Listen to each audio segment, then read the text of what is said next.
G'day,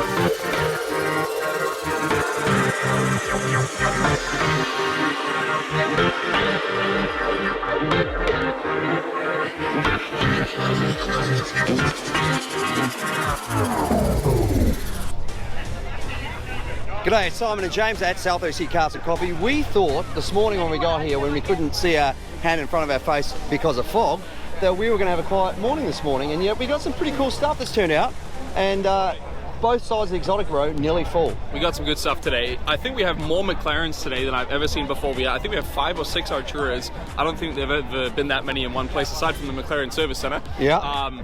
It's crazy. It's a great show today. We have, I think it's an SLC that just parked next to my car. I mean, a great mix of everything. The first 992.2 Porsche 911 as well, so we'll check that out in a second. Yeah, and down near that there's actually a very rare classic Speedster, I believe it is, Porsche, a red one, so make sure to check that out as well. Really unusual, very rare, worth a ton of money. Don't forget, if you're coming to South OC Cars and Coffee, please remember, respect our rules. No speeding, no revving, no burnouts. That includes getting on and off those freeways and on the streets of San Clemente. Well, mate, tons to see. Let's go for a walk and check some stuff out. Do it. Starting off the exotics real strong, we have a beautiful kit cab with an LS in it, and then next to it a stunning SF90 finished in a gorgeous metallic silver built by the guys over at Bowden Auto House. Has a really nice set of Austins on there. I think it exhausts as well, sounds phenomenal. Next to a sheepy 1600 horsepower all-wheel drive converted Lamborghini Huracan STO. This thing is just mental. Let's take a look around it. You can see obviously it is all-wheel drive converted because he does have beadlocks on the front of it. Moving along to the back, you can see a crazy green powder coated setup, intake manifolds, a crazy billet manifolds, titanium exhaust, and then the crazy massive turbos on this thing. It is just insane. Has the gloss carbon package, which I absolutely love. Just an insane build all around. Love it.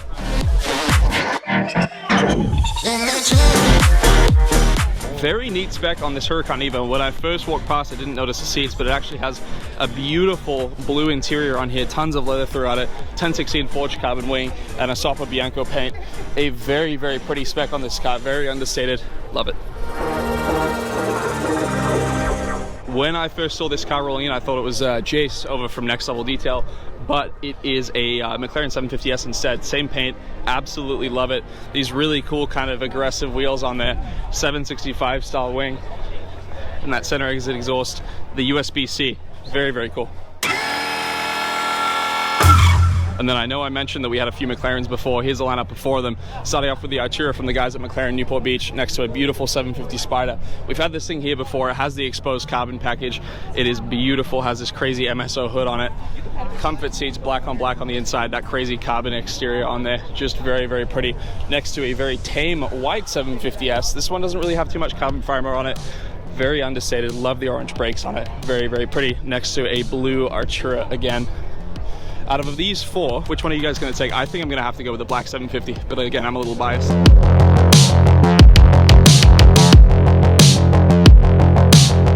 Now, this unusual looking Porsche is a Strosek Mega Speedster, 1 of 3 built. This guy over here is Robert, and he owns this amazing car. Robert, there's a few photos of this floating around after last weekend where you had it out at a particular Porsche event. Yeah, so we had it at Luftgekühlt 10, Universal Studios backlot. And very rare car. It's extremely rare. You know, you're probably never going to see another one of these.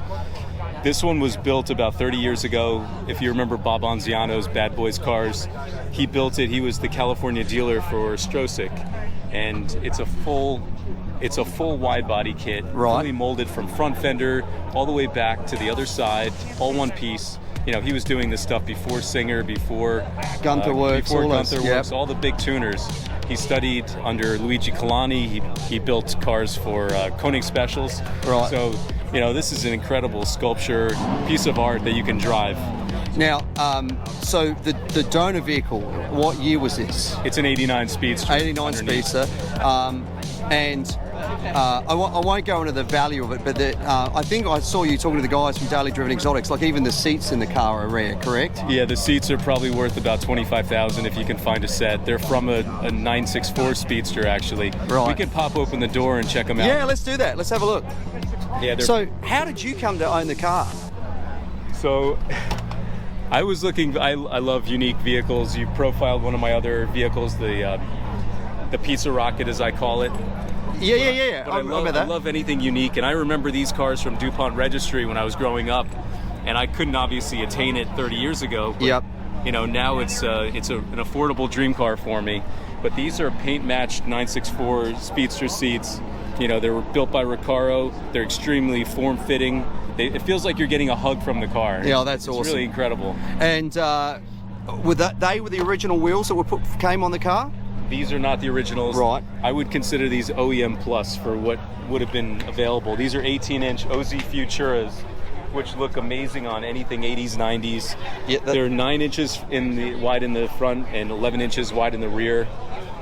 They're the turbo 993 big red brakes on there. Yep. This car is highly updated and upgraded. I don't think anything is factory. These are 964 aero mirrors. Right. You know, the door handles are special. These are all custom. Yep. The spoilers like an RS style, custom hardtop, which you'll notice. Yeah. And the front fenders, everything. It looks like in between a slant nose and a regular 911. Yeah, it does, doesn't it? It does. It's got an incredible look, and it really holds up to this day. It actually predates the 993, but it's still rounded, more rounded than a 993. Yeah, absolutely. Hey, what a great car! Great story behind it too. Really appreciate bringing it out and sharing, spending some time with me. This is awesome. Pleasure, yeah. Thank you. Here we have, from my understanding, the first 992.2 in the area. So the 992 has been around for, I want to say, around 4 or 5 years now. This is the facelifted version of it, and it is very, very cool. Brand new headlights. You can see it only has the one bulb in there instead of the 2 vertical slats on that front kidney grille.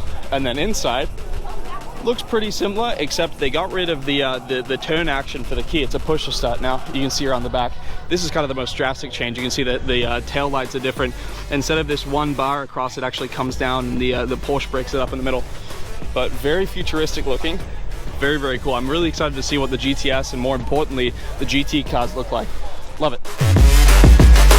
Here we have a very, very cool RS6 Avant. Now, I'm trying to figure out if this is a wrap or paint. If it is paint, it's going to be that Merlin purple that was incredibly rare. Absolutely love this thing. You can see the color match roof box on there. Really nice set of wheels. I'm not sure where they're for. I'm pretty sure they're rotiforms. Oh, yes, they are. You can see that cap in the center. Very, very cool. Has the satin carbon on the outside. Massive CCBs. You can see the satin carbon. So, so pretty.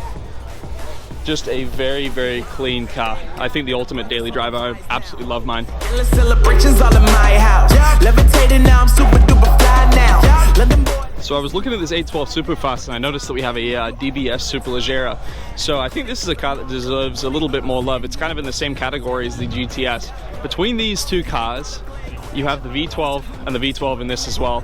Which would you take? I think that this is a very, very underrated car. I think for the value for money is really, really hard to beat with this car. Again, V12, love the design on it. Tons of exposed carbon, 4 seats. Just a blast to drive, I'm sure. They told me I'm the best, and I told them I know. Cause when I'm in your town, every ticket I sold. Yeah, they saying I'm the man. Facts, bro. Facts, lot of haters. Tell me where they at, though. I'm the new pop, all I do is rap, though. Yeah, want me on your... So the GT4 RS is undoubtedly one of the coolest cars that we've had in the last couple of years. But the Spider RS, this is one that I've not seen before. I didn't know that they were out yet. Basically a GT4 RS convertible. Has all of the same styling cues. Love the ruby star paint on this, but it is a drop top. What a cool car. I bet this thing is a blast to drive. Mainstream. I'm going mainstream. Mainstream. Flow like water, so I'm going mainstream. Behind this crowd of people are 2 of my favourite first-gen Camaros. Both of them have been previous Car of the Week winners. First of all, starting with this 68 in this wonderful grey. Just a few little touches of carbon fibre on this wheel. For example, the wheel drums, the actual front splitter, front bumpers, mirrors, even the little flares on the top. And then some of the bracings underneath. You'll notice under the hood, this thing is running an LS9 GM motor, which of course was last used here in the US in the C7 ZR1 Corvette.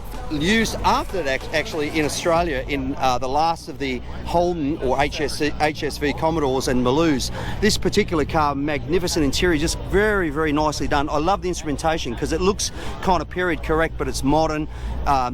Everything, love the steering wheel, the interior, everything about this car is spectacular. Not overly overdone with a lot of things, just little details, you know, really nice tail lights, but no carbon fibre there, but then nice fuel filler cap as well. Now next to it we go to a 69, and what do you notice about this? The entire car. That's right, the entire car is made from carbon fibre. This is not a carbon layover of the original body. This is actually a from scratch carbon fibre body. Once again, car of the week winner. Everything's carbon fibre. The bumpers, the rear spoiler, all of the body work obviously as well. Love the fact this thing's got the laid-in glass here, so rather than having the chrome trim around the glass, they've got rid of the drip rail across the top. Once again, beautiful interior, really, really nice Sparco seat belts in there, and nice seats that are all carbon fibre in the back. Once again, more modern instrumentation, but keeping with traditional round gauges.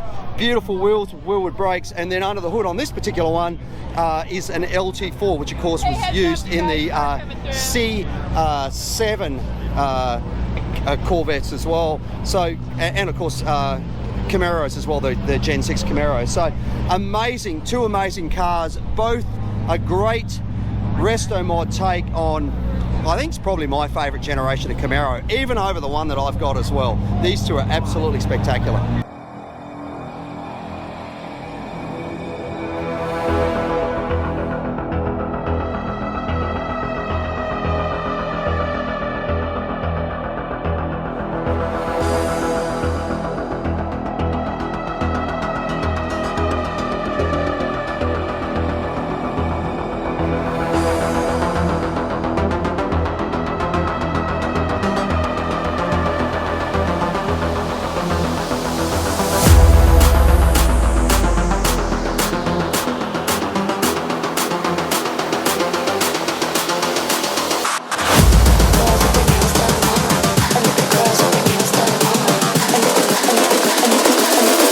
Girls with their nails done now.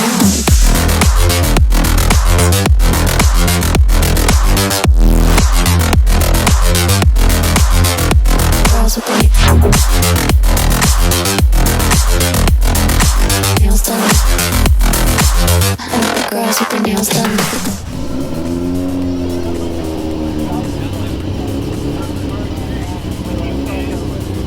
Now, if you just heard that, that is the sound of a rotary engine. The last of a dying breed, unfortunately, this beautiful little Mazda RX-7. You know, there was such an interesting concept, the rotary, the fact that it had a rotor rather than having a standard pistons going up and down. You had rotors in there, and Mazda stuck with it for so many years. I mean, it was actually an interesting concept. There were reliability issues because the seals would go on those rotors, but they could produce a huge amount of power for the size of the engine, the capacity. Not a huge amount of torque, but a huge amount of power. And also they would rev like nothing else on earth.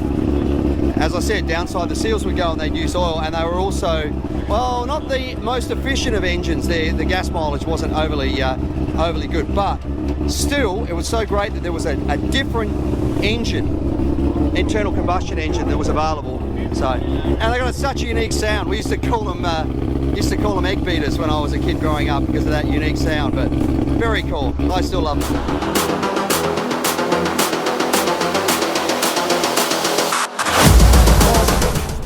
This 442 is interesting. Walked past and I could see actually the hoses first of all running from this intake on the top. It's actually running a Wien supercharger on it. Not an overly big one. Edelbrock carb on top of that.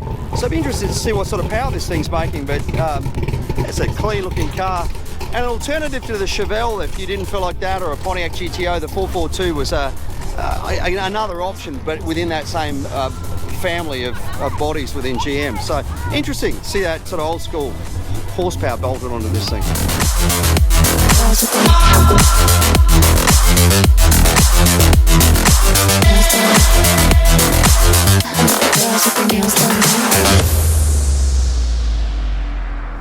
This is interesting, a little Honda right-hand drive, so probably from Japan, little real-time four-wheel drive van in there, but notice there's something interesting happening in there. That looks like it might be massive battery cells, and it's actually electric. So you see the electric motor that's down underneath there. So somebody's gone and converted this to an electric vehicle. I tell you what, I bet it's faster than it was originally with a gas-powered engine. Nice little wheels on it as well. These little Alfa Romeo 4Cs have always appealed to me. They have what I think really captures the spirit of an Alfa Romeo. They haven't got too big, they're lightweight, they've still got those sort of traditional clover leaf looking Alfa Romeo wheels which look good, and even the back with the round taillights. It's a really, really pretty little car. Here's the challenge. If you were somebody in the market for a car that's like this, very well poised, great daily driver, great track car, something really lightweight, something that handles well, great power to weight ratio, what are you going to choose? Because you could choose this, or you could go to a Cayman S most likely, or potentially even a GT4, or you could go for something like a little Lotus as well. Difficult to choose. If you want, I guess, reliability and you want to know that the car's going to retain value, you probably go for the Porsche. If you want something that's a little bit more track focused, maybe a little bit more spirited drive, probably the Lotus. But if you want something that's going to stand out from the crowd, give you a great balance of all of those things, you really can't go wrong with the Alfa Romeo 4C.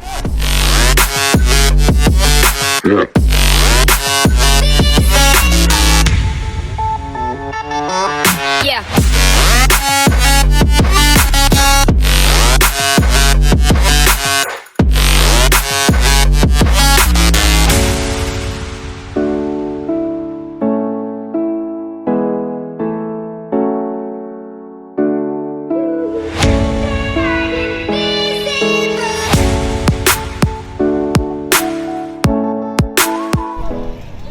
Interesting looking old Valiant drop top here. This particular run, it's a 1964 running a 225 slant 6. Now we had this version of this motor in some of our Aussie cars. We didn't actually have this Valiant, we had similar Valiants. We had only 4 doors and station wagons. I think the station wagon was called Safari from memory. And the 4 doors were an AP5, which I think came out in about 1963, followed by an AP6, which was also the first Chrysler Australian-built vehicle to have a V8 in it, which was kind of cool. Now, this Slant 6 actually really was built to legendary status in Australia. There was some cool stuff in some of the later Valiants that came in sort of towards the late 60s, but in the early 70s, Chrysler Australia made a really good-looking car, our own Aussie Charger. And that Charger was available with lots of different engine variants, including a 340, a 360, a 318, but the fast one was actually the 6-cylinder. And we had versions called an E38 and E49, I think it was. Some of these variants actually had triple Weber carbs. They were really full-blown race engines, and they held the record for the fastest quarter-mile time for an Australian-built car at the time.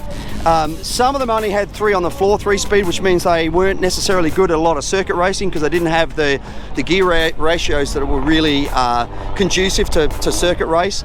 But quarter mile, at the time, nothing could touch them. So go to Wikipedia, go and Google Australian Charger, and you'll find some pretty cool stuff about the car. Now, we just talked about this beautiful old Plymouth Valiant drop top that was there, but look at the Mopar line up here. 69 wagon sitting here, town and country wagon, massive big thing, the fake wood on the side. This is the sort of thing you expect the Brady Bunch or the Griswolds showing up in.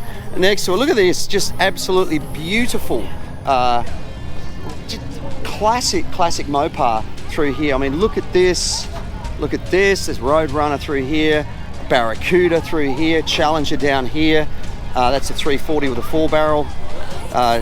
Keep rolling through, another one through. I'm looking at all the Mopars. I just said, look at all the Mopars. They're just beautiful through here. It's a really cool. This one, 535. So that's a monster of a motor in that thing. High-rise manifold, obviously, and running a couple of carbs on it. Beautiful Belvedere GTX, which is kind of cool. And then finally this Charger with what I think, along with the front end of the 67, 68 Camaros at the time, is the best looking front end of any muscle car of the era. I love that hidden headlight look. So what a line-up of Mopars through here. That's really, really cool to see.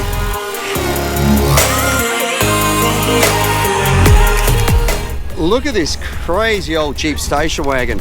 Now, when we think of Jeep these days, we think of them being part of the Mopar family, part of the Chrysler group. Well, in fact, Jeep really started its life as part of Willys Overland. Now, Willys was effectively bought Overland Automotive in the early 1900s, I don't know, 1906, 1908, something like that. And they started the Willys, and of course, there were some really cool cars they made. Some of them you can see some really great looking hot rods made out of some of those early Willys of the 1930s, for example. Some really, really interesting designs and good looking cars. But of course, the thing that they're known most for is, of course, the Jeep, which was made famous, obviously, during the war and Korean War, all of those sort of things. Now, Willys got in some difficulty, and AMC actually bought Willys, and then Renault took over shares of AMC, and then Chrysler came along and basically bought the brand. So that's why we know Jeep today as part of the Mopar family. But it's great seeing these original old Jeeps like this one here. It's really the beginning of it. And you can actually see that grille, which looks like just a slightly wider version of the grille we see on those old classic World War II Jeeps. What a super clean 1968 Camaro here. It's a rally sport, we can tell by the front end. A little difficult to see, it's actually got an aftermarket mesh grille sort of plugged into that rally sport front to keep the radiator and the grille clean. But running that 327 small block, which one of my favourite motors, that thing used to just rev. Really interesting looking car, because it almost looks like it's got rally sport wheels on it, which are kind of cool. But it's bumper overriders on the back, and it's an automatic. And it's interesting, I wonder whether it's an SS, because I know some of the original ones were not actually necessarily SS. You could order a V8 in a rally sport, so you had a lot of the performance stuff, but you didn't have a lot of the extras. But what makes me think that it may be is there is a lot of extra stainless steel trim on this, which you didn't get in the base model. But pretty cool to see this. That is it for a very foggy South OC Cars and Coffee this morning. Hey, thank you guys so much for coming out. Remember, if you are coming to South OC Cars and Coffee, respect our rules: no raving, no speeding, no burnouts on the property, on the streets of San Clemente, and then getting on and off those freeways. I want to say a massive thank you to all the sponsors. We have the Bracketeer, Way Marketing, Mazda, McGuire's, iAccident Attorneys, Next Level Auto Protection, Sierra Ineos Grenadier, Carbontastic, Happy Jewelers, Beckwith Financial, and then Josh the Auto Buyer as well. And I want to say a massive thank you to all the volunteers for helping us out each and every week. We could not put on this show without you guys. If you want to become a volunteer, hit us up on Instagram at South OC Cars and Coffee Merch. It's where we handle all the volunteer rostering, and then while you're over there, check out some of the new hats, hoodies, t-shirts, stickers, everything that you guys could possibly want that's South OC Cars and Coffee branded. If you volunteer, you get to bring your car in before 8:30, and then Ruby Zana provides a free coffee and donut for everyone helping us out. Yeah, big thank you to Ruby's for doing that and feeding the masses, and also a thank you to the outlets of San Clemente as well for allowing us to be here. Remember, if you need to do any shopping, go to the movies, go to a restaurant, whatever it may be, grab a coffee, come to the outlets, tell them South OC Cars and Coffee send you. Well, that is it. Thank you so much for watching. Don't forget to like, follow and subscribe. Hit that button below. We'll see you back here next week for another South OC Cars and Coffee. Thank you guys.